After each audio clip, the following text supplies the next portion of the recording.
Un cordial saludo. Continuando con este ciclo de videos sobre los procesos de independencia hispanoamericanos, habíamos mencionado la cuestión territorial o la dimensión territorial como uno de los factores que más puede aportar a la comprensión de este fenómeno, toda vez que habíamos dicho que la configuración del territorio aportó un valor simbólico y, digamos, podemos decir teórico, importante a la hora de ver cómo estos individuos o estas élites económicas, rectoras y políticas, sobre todo los municipios, de los cabildos,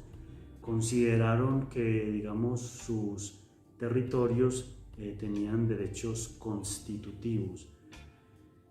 Habíamos visto cómo estos derechos son históricos. Estos individuos van a pertenecer a una clase que llamamos los patricios, tomando a Francisco Javier Guerra, digamos, individuos que unían sus linajes o alcanzaban, digamos, a entroncar sus linajes con los primeros fundadores de ciudades. Habíamos dicho que esto dotaba, digamos, una categoría de dignificación o de una serie de dignidades, prerrogativas y privilegios que habían recibido por ser garantes o representantes precisamente de estos ayuntamientos. Habíamos dicho que son territorios más o menos históricos, más o menos fundados a través de una serie de ritos o rituales o actos de fundación, a modo de, digamos, esos mitos fundacionales que no son solo exclusivos de las sociedades antiguas o de las sociedades arcaicas, que configuraron, digamos, sus modos de ver y su cosmogonía en torno a estos mitos fundacionales. Estas sociedades, digamos, modernas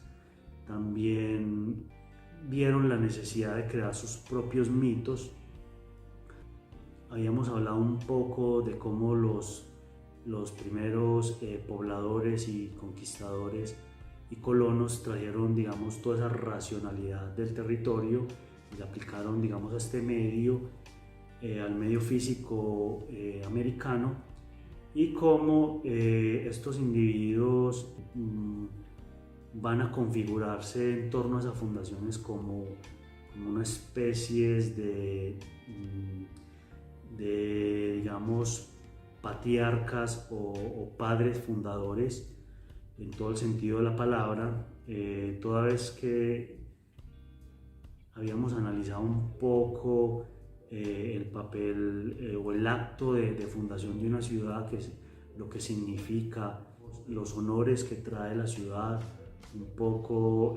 son ciudades que reciben distinciones, escudos de armas, o sea, en torno a las cuales se va creando, digamos, o se va configurando esas patrias de las que habíamos hablado, muchas veces patrias chicas, muchas veces tan pequeñas como un municipio, como un ayuntamiento, pero, como les digo, que habían recibido esos privilegios desde el mismo acto de fundación.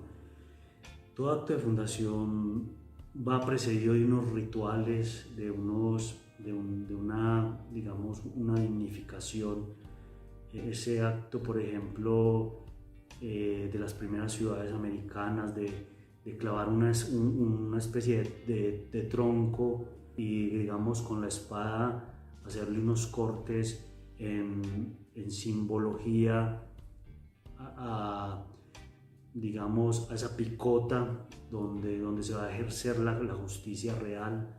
donde, digamos, se establecen las primeras autoridades, los primeros regidores, los primeros alcaldes, es decir, donde se conforma, digamos, el aparato administrativo y que imparte justicia en nombre del rey en estos ayuntamientos. También van a ser estos centros donde se configure, por ejemplo, la repartición de solares, quiénes son esas familias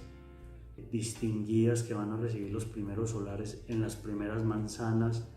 en ese sistema de cuadrícula de fundación de ciudades que se trajo a América, ya consignado por ejemplo en las partidas de Alfonso el Sabio, y que bueno, pasó digamos por procesos de racionalización y que fue traído a América para un poco configurar a modo de una extensión de Castilla o del Reino de Castilla las ciudades americanas, ¿cierto? Que van a ser una especie híbrida entre digamos la racionalidad europea y el medio físico americano. También habíamos visto que lo étnico había sido muy importante,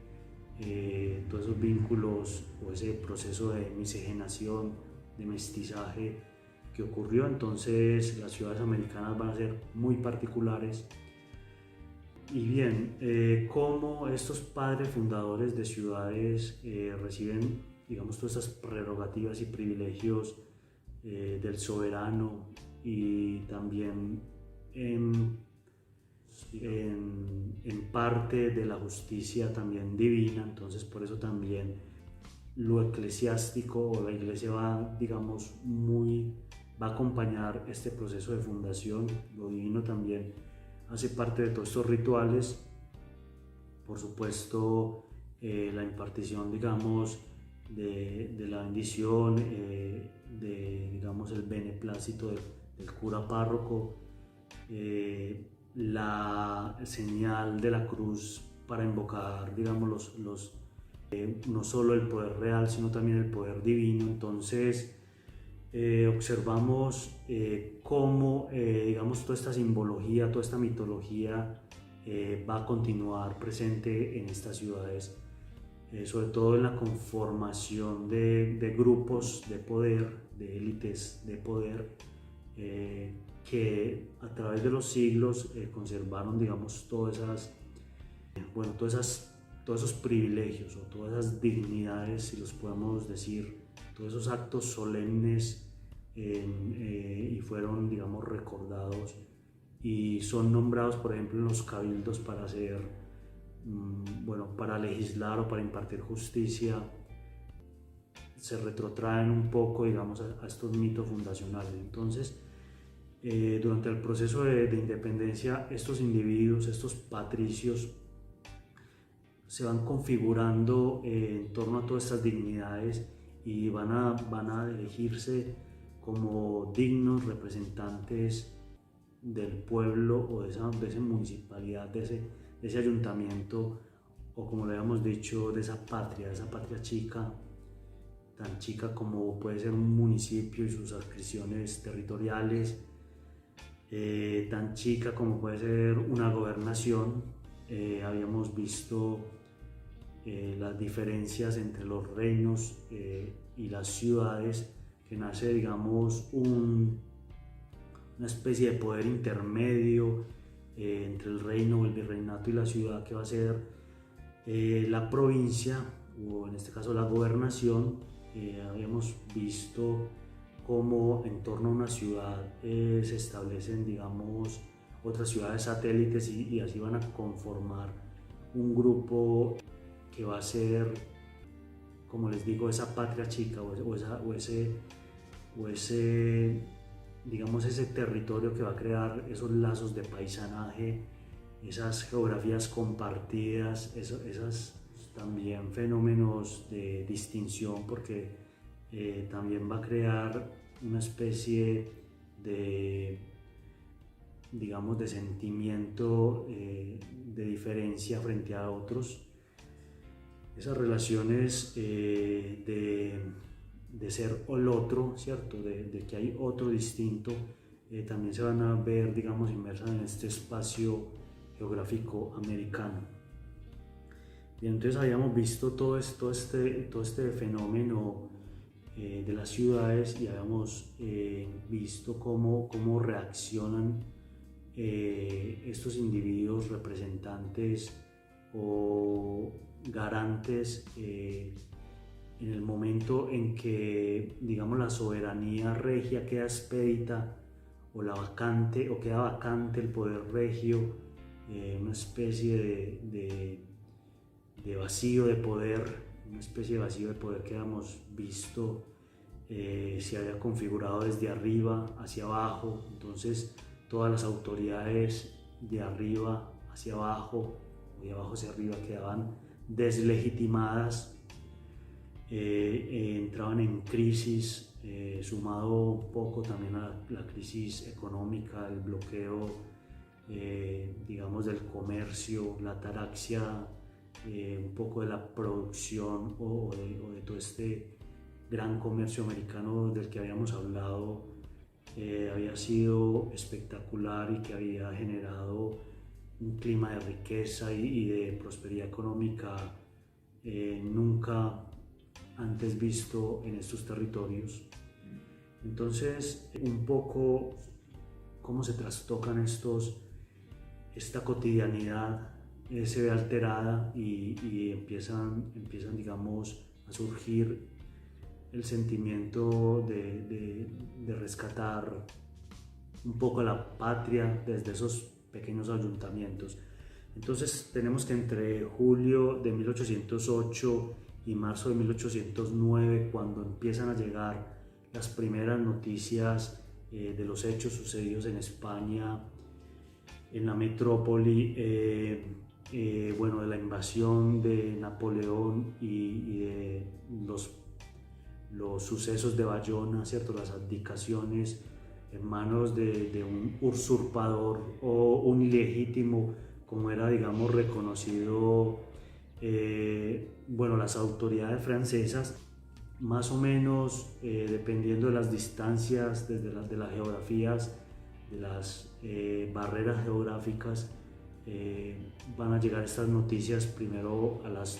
ciudades del Caribe y luego a los sitios más alejados del continente, en este caso, por ejemplo, Quito y La Paz, que eran, digamos,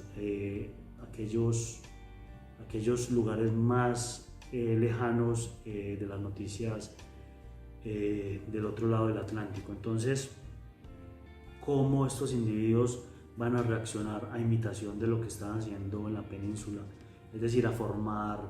juntas de gobierno para preservar los derechos de Fernando VII a gobernar,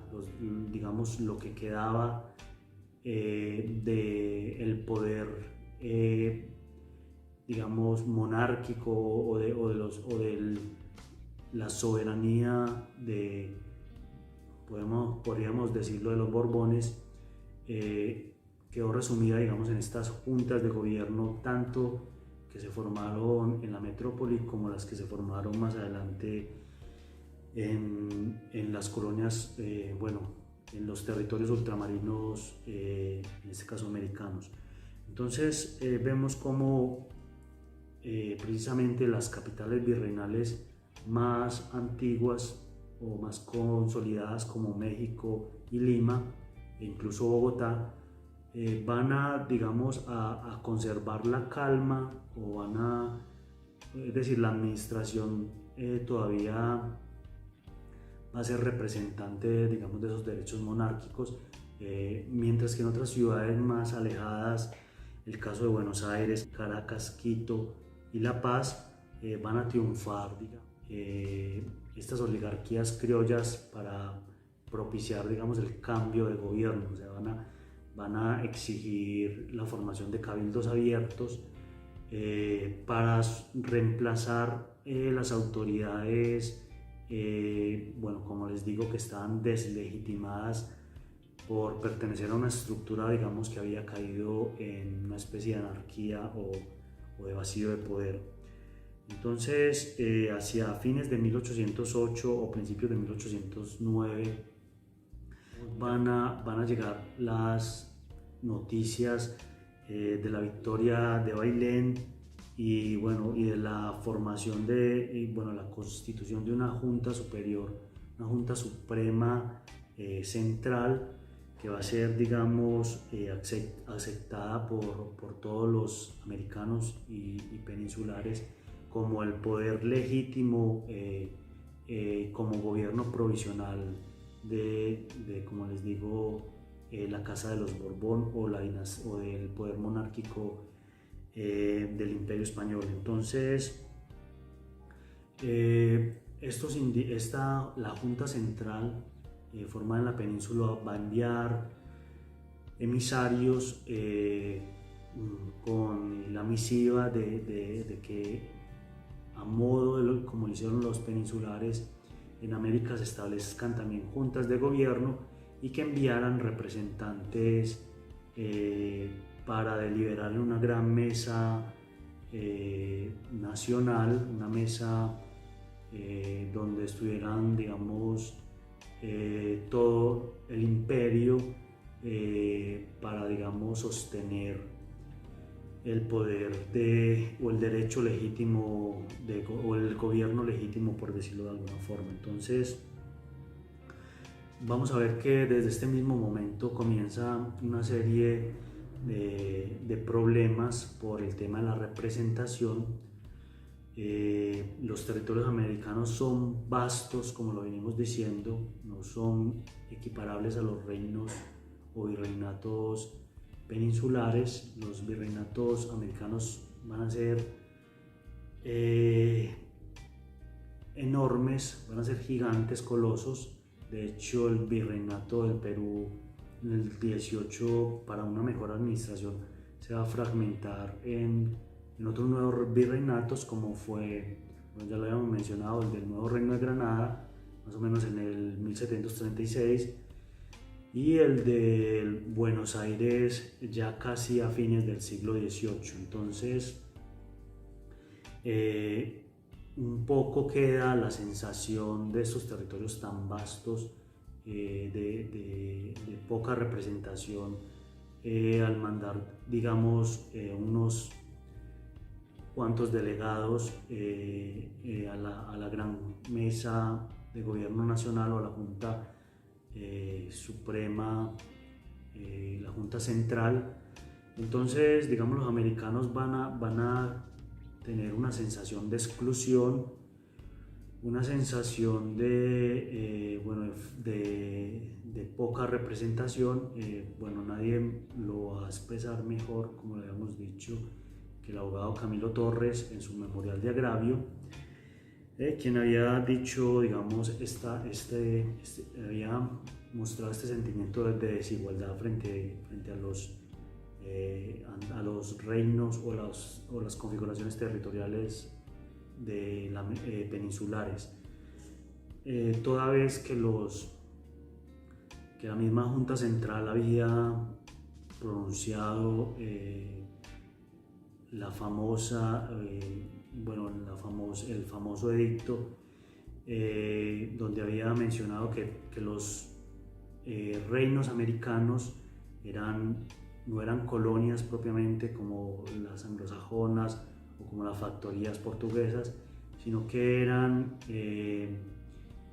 territorios iguales en lo jurídico, en cuanto a las calidades y dignidades, y en lo representativo iguales a los territorios peninsulares. Entonces, si esa igualdad, digamos, era tan enfática, porque los americanos enviaban menos representantes, digamos, frente como lo habíamos dicho, a las complejidades del territorio. Entonces, digamos, eso fue digamos, una de las primeras desavenencias frente a los peninsulares. Por supuesto, se exageró un poco y se empezó, digamos, un poco a alimentar la leyenda negra de exclusión de los puestos públicos de los criollos y del papel económico de los criollos, en una especie, digamos, de tiranía o de gobierno, digamos, despótico. Entonces, va a ser producto de una exageración. Es comprobado ya, digamos, por la historiografía que en realidad los criollos mantenían todavía el poder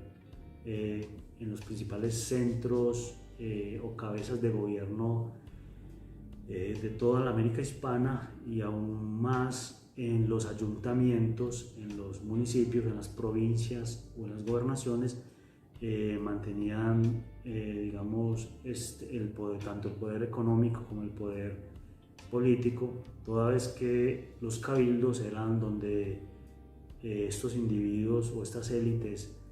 van a cumplir sus máximas aspiraciones en cuanto a detentar el poder público y también el poder económico. Entonces esto va a ser pues un poco parte de exageración. El problema, si hubiera sido la representatividad, bastaba solo que los gobiernos o bueno, las juntas americanas hubieran exigido más representatividad y no hubiera dado, digamos, paso a ese digamos, giro tan radical como fue la independencia. Entonces encontramos bueno, que ni siquiera los delegados o los electos de las juntas bueno, que iban a representar a los americanos en la Junta Central alcanzó, digamos, a llegar a la península. Para enero de 1810, por ejemplo, bueno, para el verano de 1809 ya la Junta Central se encontraba en descomposición, y en enero de 1810 digamos, llega la noticia, comienzan a llegar las noticias de la caída de la Junta Central y la sustitución de un consejo de regencia. Este consejo de regencia un poco acrecentó, digamos, ese sentimiento de desigualdad y de deslegitimidad, toda vez que se instauró, a modo de ver, de las juntas o de los representantes americanos, sin su consentimiento, un poco arbitrariamente. Entonces, bueno, no fueron convocadas las juntas y no se hizo el sistema tradicional de elección por voto como estaban acostumbrados a hacerlo. De todas maneras, esto va a ser un paso, digamos, muy importante, porque nunca se había llamado a los representantes hispanoamericanos a participar en las cortes peninsulares. Nunca se había hecho, digamos, este paso. Quizás no había habido la necesidad de hacerlo, pero en todo caso esto significaba, y ya lo habíamos creo que mencionado, un paso o un avanzar hacia un proceso de modernidad, ¿cierto? Un paso hacia la modernidad, una clara muestra de modernidad de este proceso, este ímpetu que había traído la modernidad y que estaba, digamos, en avance. Entonces,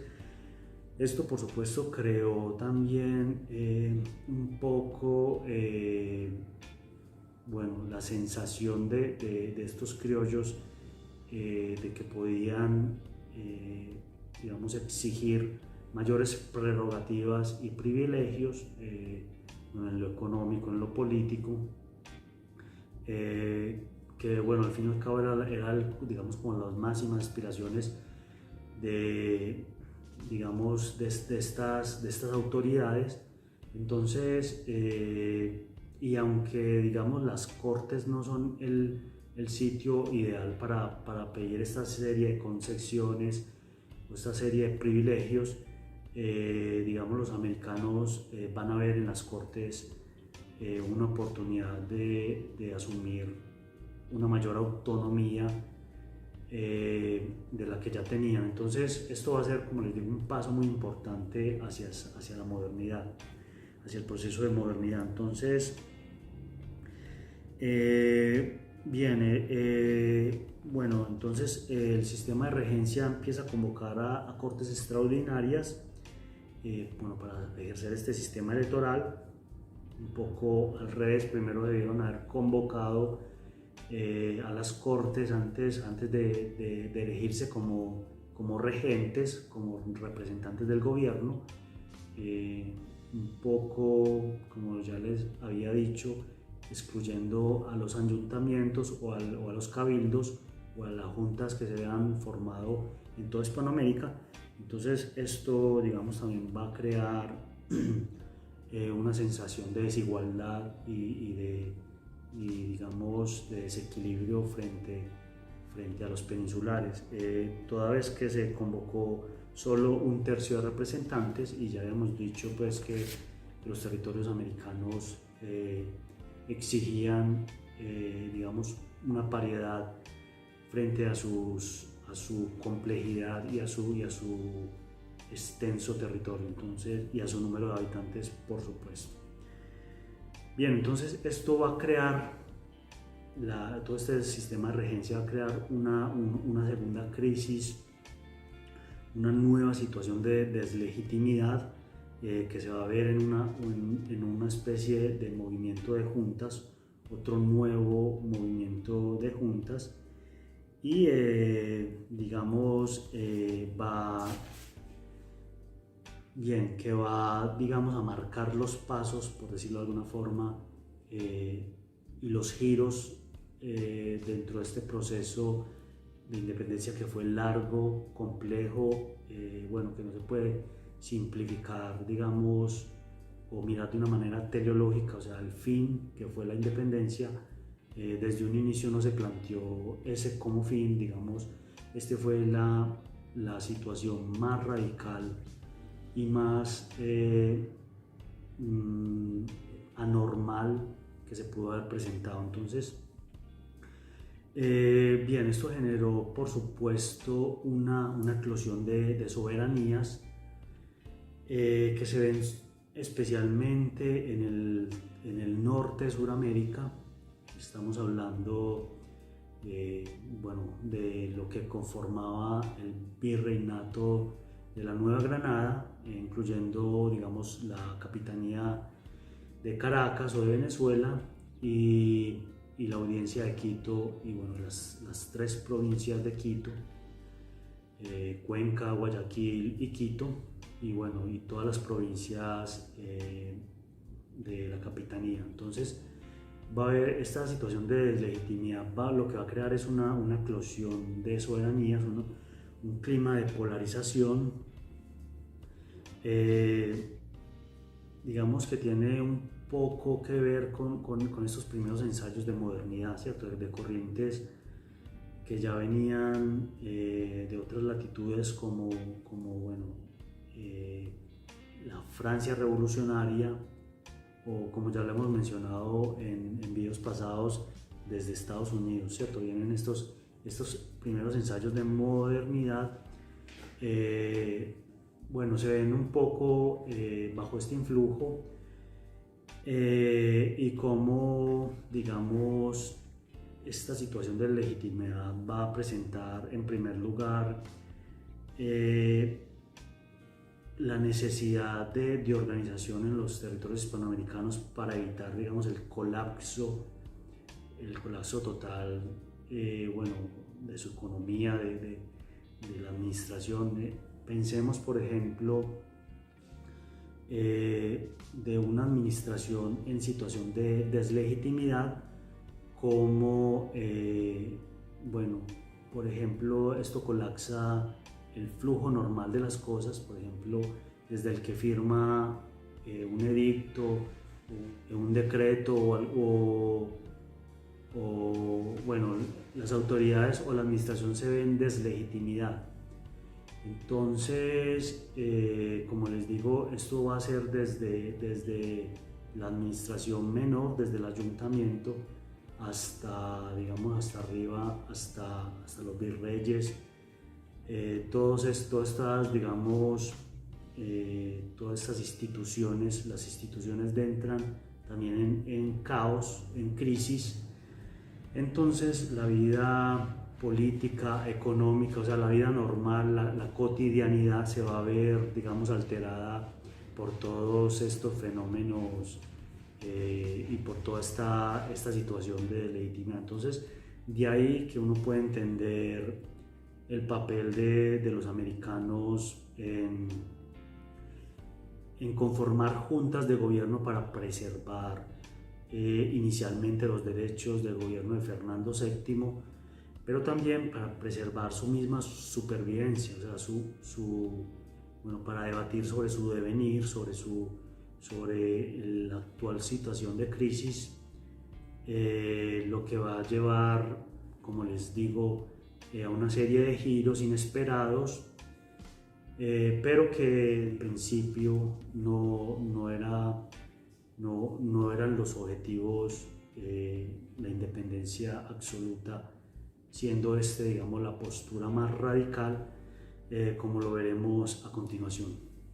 en un próximo video. Continuando con este video, bueno, que habla sobre los procesos emancipatorios hispanoamericanos, en especial el último, que empezamos a tratar un poco la cuestión territorial y habíamos visto cómo en el norte de Sudamérica digamos, la crisis o la falta de representación nacional fue un hecho más dramático, digamos, es más visible, digamos, esa fragmentación en pequeñas repúblicas del territorio, y sobre todo, bueno, lo que han llamado la eclosión de repúblicas, una gran eclosión de repúblicas, pero sobre todo, digamos, cómo no existió un proyecto centralista o unificador, como si sucedió en otros contextos. Estoy pensando, por ejemplo, en Buenos Aires, aunque también tuvieron sus resistencias, digamos, frente a otras provincias, por ejemplo, no sé, Tucumán, Montevideo, pues, lo que sucedió con la Capitanía de Chile y otras provincias del Alto Perú, pero digamos, no es un hecho tan dramático como si ocurrió en Hispanoamérica, perdón, en Nueva Granada,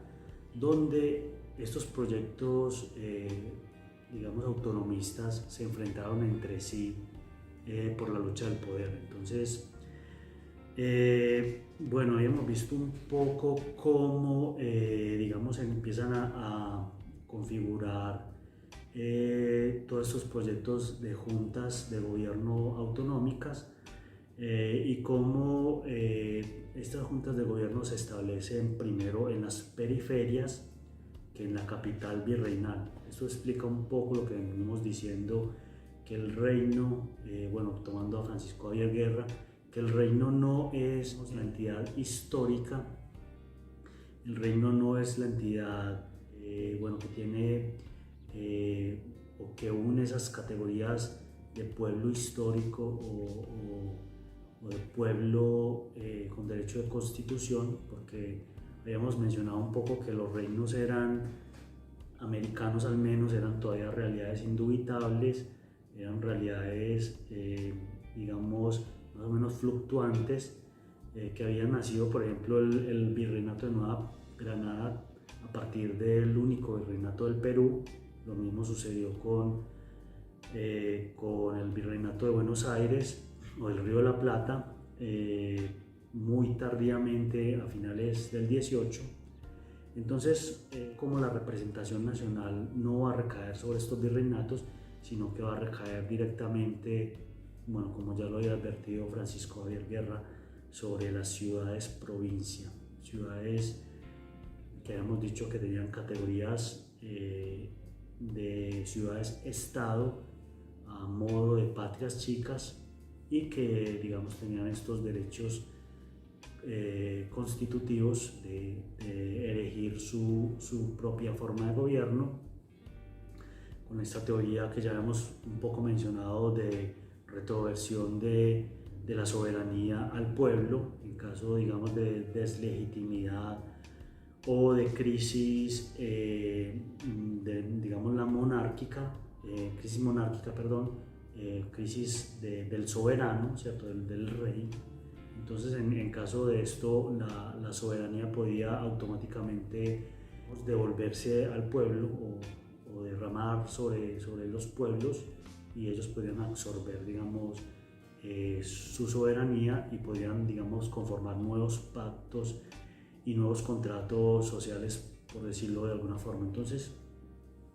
como les mencionaba, las primeras juntas autonómicas surgen en las periferias, bueno, por ejemplo, Cartagena, Monpós, Cali, Socorro y Pamplona van a ser las primeras que decretaron sus juntas autonómicas de gobierno. También tienen que ver un poco porque allí fue donde primero llegaron las noticias, bueno, exceptuando Cali, pero también porque las autoridades virreinales en el centro de poder no se animaron, digamos, a dar esos pasos todavía un poco, podríamos decirlo, azarosos o temerarios. Entonces decidieron, digamos, guardar un poco de prudencia. Finalmente, en el 20 de julio de 1810, los criollos americanos, bueno, en el caso de la teórica cabecera de gobierno, que era Santa Fe de Bogotá, deciden formar un cabildo abierto, o sea, piden el establecimiento de un cabildo abierto en medio de digamos, un desorden popular, de conatos de sublevación, digamos, de desprestigio de las autoridades, de desmanes contra las autoridades de gobierno, y logran, digamos, asentar un cabildo, este cabildo abierto, y una junta de gobierno deliberativa de gobierno. Bien, en diciembre de 1810 convocan, digamos, a un primer congreso de representación nacional, pero es marcada la apatía, digamos, de las provincias a formar este gobierno. Solo asisten representantes de las provincias de Antioquia, Cartagena, Casanare, Pamplona, Popayán y Tunja. El resto, digamos, no asiste, ya sea por haberse puesto del lado de la regencia, o por, digamos, construir su proyecto autonómico a espaldas, como les veníamos diciendo en videos pasados, de ese poder, digamos, administrativo teórico, o sea, la teórica cabecera de gobierno, solo por desligarse, digamos, de ese intermedio de gobierno y asumir su propia soberanía, digamos, crearon esta especie de apatía. Como les digo, dentro de estos tres territorios que tomamos, bueno, el virreinato, la audiencia de Quito y la capitanía, el virreinato de Nueva Granada, o sea, el centro del poder virreinal, va a ser el más dramático, porque, digamos, se van a ver más esas diferencias entre las ciudades provincia, van a ser más marcadas, e incluso va a derivar, como les decía, en un conflicto bélico entre provincias por la forma de organización del gobierno. Bien, entonces el estado de Cundinamarca,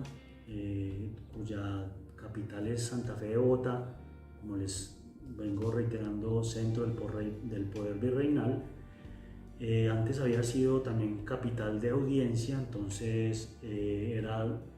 larga su trayectoria de contemplar, digamos, esa centralidad política. Sin embargo, los territorios que, digamos, que se unieron a este nuevo virreinato cuando los Borbones deciden crear el virreinato de Nueva Granada a partir del de Perú, eran territorios ya muy diversos que pertenecían, digamos, a distintas audiencias. Por ejemplo, Popayán fue muy ligado a la audiencia de Quito. Geográficamente, Popayán se extendía casi hasta Panamá, hasta, digamos, Antioquia había sido un territorio, por ejemplo, escindido de Popayán. Bueno, también estaba, por ejemplo, Cartagena, que en determinados momentos dependió de la audiencia de Santo Domingo. La misma Venezuela, Caracas también había dependido, digamos, de otras audiencias. Un poco Panamá también se ha configurado pues, dentro de esta categoría. Entonces, la pugna, por decirlo de alguna forma, por el poder estaba ahí latente. Entonces, Cundinamarca, digamos, se toma esta atribución de ser teórica cabecera del gobierno. Entonces, propone, digamos, formar un gobierno de unidad nacional y que el resto de las provincias envíen representantes. Estas atribuciones iban un poco en contraposición de otros proyectos, como les digo, autonómicos, verdaderos proyectos autonómicos, como por ejemplo Cartagena, Antioquia, Pamplona, Tunja y Neiva, que eran más inclinadas hacia una unión federativa, tomando los modelos importados, por ejemplo, de Estados Unidos. Digamos que Cundinamarca era un modelo más al estilo francés, centralista. Entonces estas repúblicas, digamos, vivieron una pugna también por el poder, por querer configurar gobiernos en igualdad y pluralidad frente a sus pares. Entonces, ante, digamos, esta apatía y ausencia generalizada, no se va a poder expedir una constitución en 1810 de todo el virreinato. Entonces, digamos, van a proliferar, digamos, autogobiernos que van a mostrar un claro déficit de representación nacional, y esta fragmentación regional de la que venimos un poco hablando en defensa de las autonomías. Listo, entonces, de momento, digamos, recogiendo un poco todo lo que hemos hablado, tenemos tres tipos de formas o de sistemas de gobiernos, incluso enfrentados entre sí, curiosamente. El primero lo podríamos llamar el que estaba supeditado al Consejo de Regencia, o sea, todas aquellas provincias que todavía se habían, digamos, adherido al Consejo de Regencia y lo habían aceptado como el legítimo representante de preservar los derechos de gobierno de la dinastía Borbón. La segunda va a ser de tipo liberal republicana, que va, digamos, a pretender que su organización política y jurídica del Estado esté conformado, como habíamos dicho, por el modelo francés centralista. Y la otra va a ser el sistema republicano liberal federal, de tipo federal, implementado en la década de 1770 por los Estados Unidos de Norteamérica. Todas esas ideas, digamos, importadas se van a traer y, digamos, va a haber un enfrentamiento militar, como les digo, entre estas tres corrientes, unas especies de guerras intestinas, por ejemplo, entre los leales al Consejo de Regencia contra aquellos que habían, digamos, cimentado sus proyectos autonomistas, y entre estas últimas por el sistema de gobierno, o sea, ya fuera federal o ya fuera centralista. Digamos, hubieron una serie de enfrentamientos por, digamos, el sistema de gobierno del Estado. Bien, entonces, estas guerras, por ejemplo, en el Caribe neogranadino, van a ser protagonizadas por Santa Marta y Riohacha, quienes, digamos, para desligarse un poco de su cabecera teórica de gobierno, que era Cartagena, se van a declarar fieles al sistema de regencia, al Consejo de Regencia. Entonces van a digamos, hacer una especie de coalición militar contra Cartagena. Bien, por el sur también Popayán, Pasto, bueno, las tres provincias de Quito, Quito, Guayaquil y Cuenca también van a, digamos, bueno, va a ser un territorio dominado, digamos, por el sistema de regencia. Entonces también van a plantear, digamos, un reto frente al resto de repúblicas que se declararon en sus proyectos autonómicos. Entonces la situación fue aún más dramática cuando, por ejemplo, las villas menores o las ciudades menores, estamos hablando de Mompox, Girón, San Gil, Sogamoso, Vélez y Ambalema, decidieron, digamos, retraerse, como les digo, de su cabecera de gobierno y formar proyectos republicanos o formar repúblicas independientes, en una especie de estados independientes, de pequeños estados independientes. Por ejemplo, Mompox, para desligarse también de Cartagena, funda su propio estado independiente. Entonces esto lo va a llamar Restrepo, el historiador de los primeros contemporáneos de los hechos de la independencia, lo va a llamar las repúblicas miserables, digamos, entendiendo el término miserable como pequeño, como pequeñas republiquitas fundadas un poco a expensas de esos grandes centros administrativos, para conservar, digamos, su autonomía, sus derechos constitutivos o históricos, como venimos hablando. Entonces, esto va a ser un gran clima de polarización por el influjo, digamos, de estas corrientes internacionales que habíamos dicho, de Francia y Estados Unidos. Va a crear una serie de guerras que van a ser en última instancia los primeros ensayos de modernidad política, cuando, digamos, se pretende, por ejemplo, la federación entre gobiernos libres e iguales, para así, digamos, evitar el retroceso de la soberanía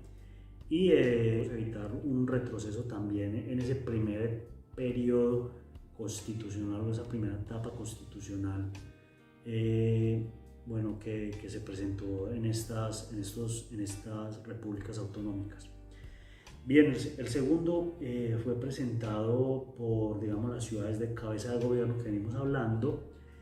Su propósito era obviamente conservar aquellos privilegios, aquella centralidad política recibida, como le digo, en el caso del virreinato, o bueno, en la ciudad de Santa Fe, desde que era una audiencia, o en el caso de la audiencia de Quito, o en el caso de Caracas. Vamos a ver cómo jalonan todos esos procesos. Entonces,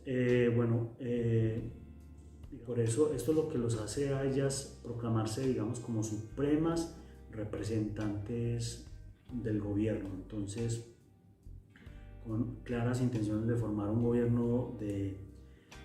representación nacional, y, como les digo, que entran un poco en choque contra estas otras pequeñas repúblicas. Bien, a este punto quisiera tomar a Anthony McFarland, que nos cuenta un poco el fenómeno, o nos lo resume un poco, afirmando: pareció como si el escenario estuviera listo para que un nuevo gobierno central ocupara la posición dejada vacante por el virrey. Está hablando de los sucesos de 1810.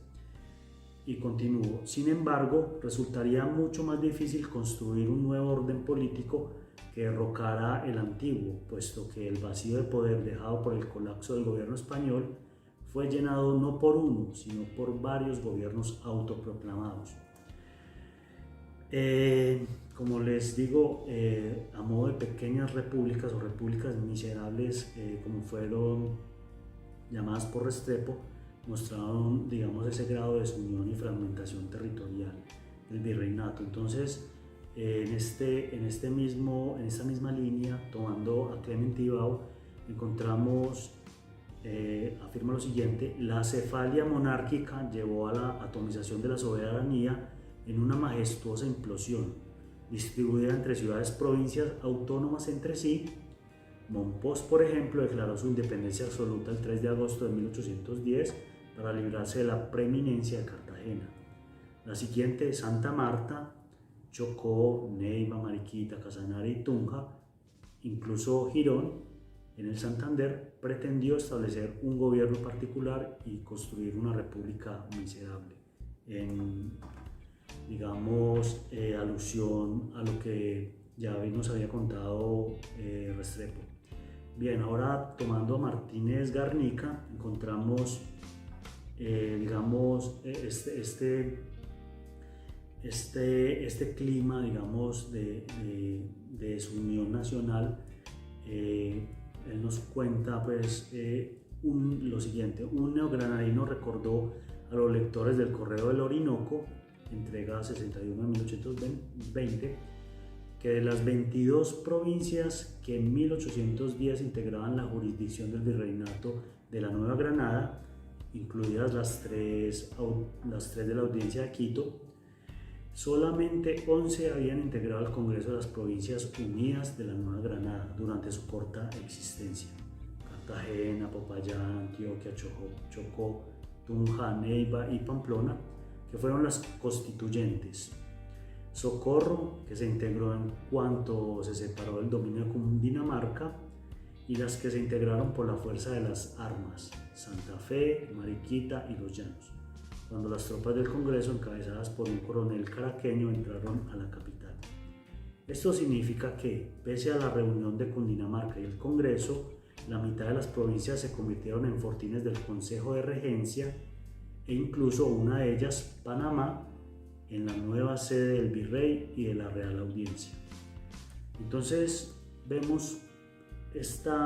digamos, en su máxima magnitud, esta división de pequeñas soberanías. Como les digo, unas adscritas al Consejo de Regencia y otras enfrentadas entre sí por los modelos federal y centralista. Bien, el 27 de noviembre de 1811 se crea un segundo congreso republicano en la ciudad de Tunja, en el que asisten, digamos, las provincias, asisten algunas provincias, pero, digamos, el clima de apatía general es dramático. Entonces, una buena parte de las provincias se retiran. Estamos hablando de los casos de Antioquia, Cartagena, Neiva y Tunja, y fundan, digamos, otro organismo de representación nacional, que fue la Federación de las Provincias Unidas de la Nueva Granada,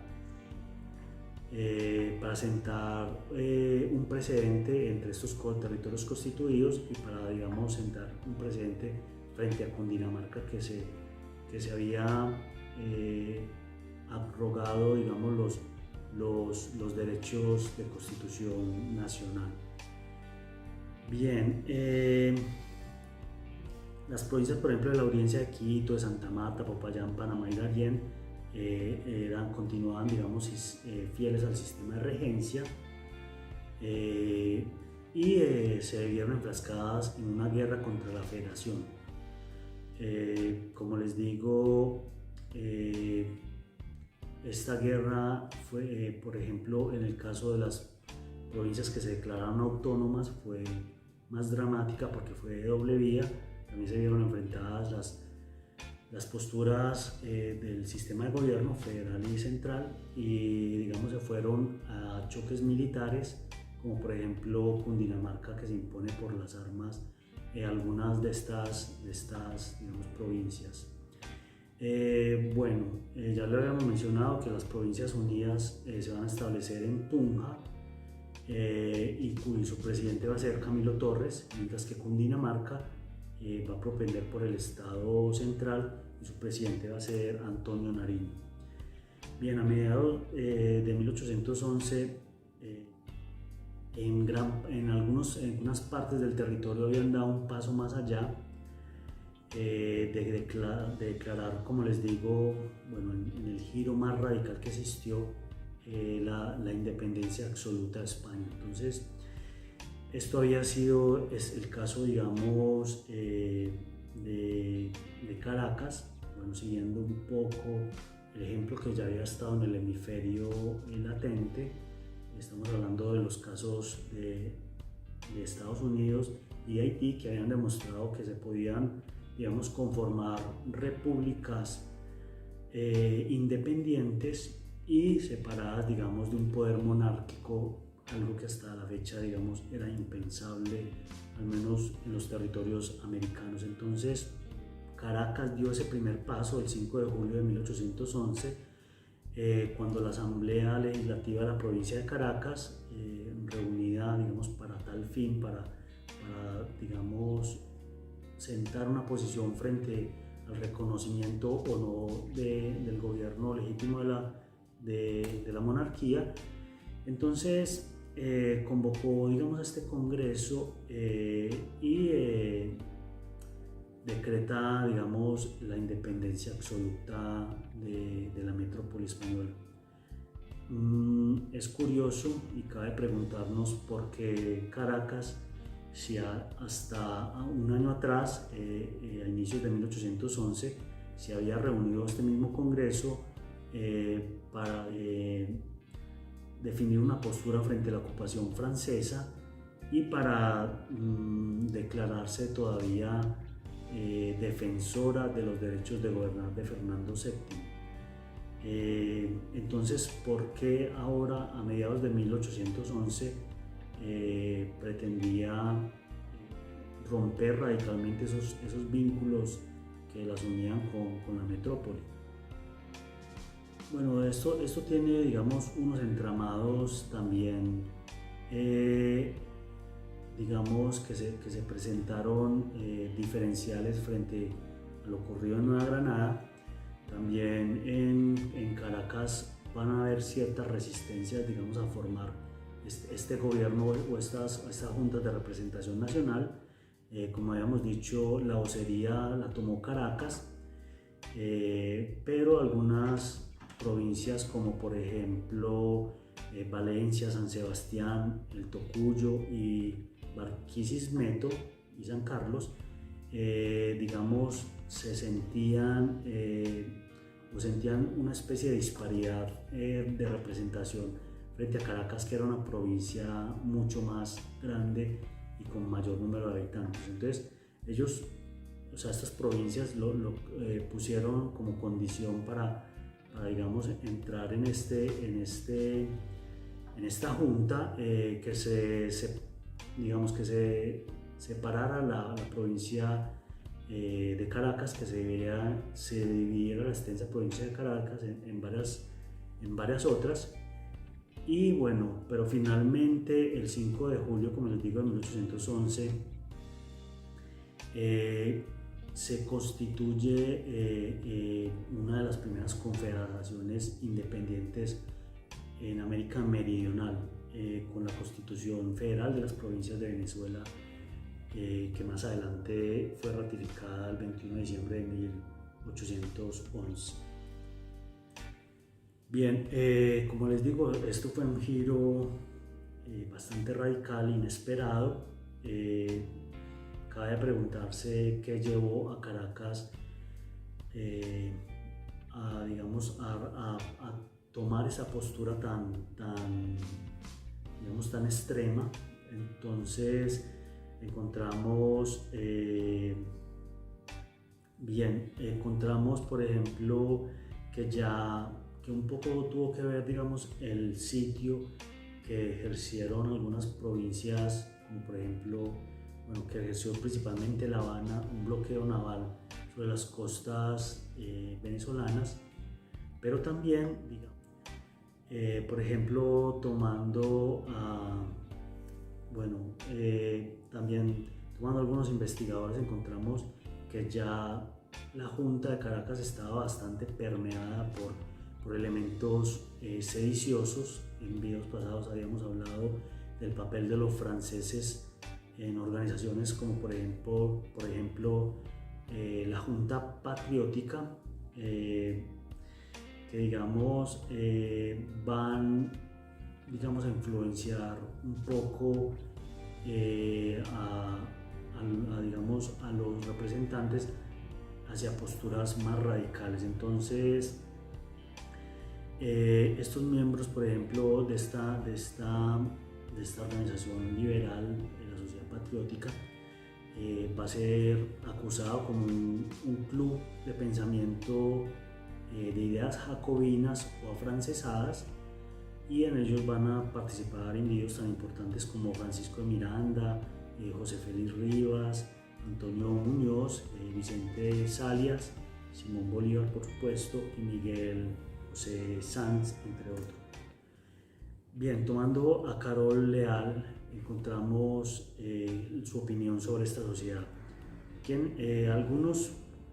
coincidieron en señalar que la sociedad patriótica no solo era un abominable club de origen francés o con un número considerable de franceses entre sus miembros con estrecha afinidad con el club de los jacobinos, sino además que el propósito de ese club era alcanzar la independencia y la libertad absoluta. Entonces vemos cómo estaba, digamos, un poco ya permeada por estos sistemas de pensamiento a la francesa. Ya habíamos hablado en videos pasados el envío de agentes revolucionarios por parte de Napoleón con el ánimo de alentar la revolución pero bueno, no solo digamos esas ideas jacobinas o francesadas van a ser digamos las que se utilicen como pretexto para dar este giro radical como les comento. Por ejemplo, Miranda se refiere, por ejemplo, que fue la prisión de Fernando VII, ¿no? O sea, no fue la prisión de Fernando VII, sino la abdicación misma la que enajenó los derechos de la Casa Borbón a gobernar sobre sus territorios ultramarinos. Alegaba, por ejemplo, Miranda que esto sucedió por haberlos dejado expuestos, por ejemplo, el ataque de algún gobierno extranjero, por ejemplo, al dominio francés también, o sea, una debilidad dentro de toda esta crisis. Y como dice Carol Leal, quien interpreta, digamos, las palabras de Miranda, nos dice que fue la renuncia de los Borbones la razón suficiente para que los pueblos de América hayan entrado en la posesión de sus derechos. Entonces,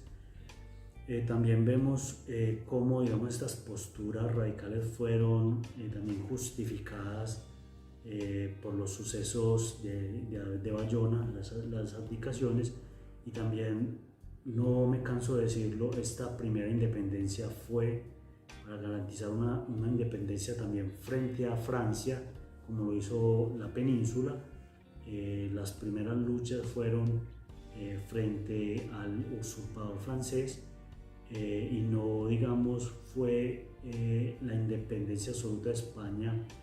el objetivo primero o principal que estas repúblicas pretendían.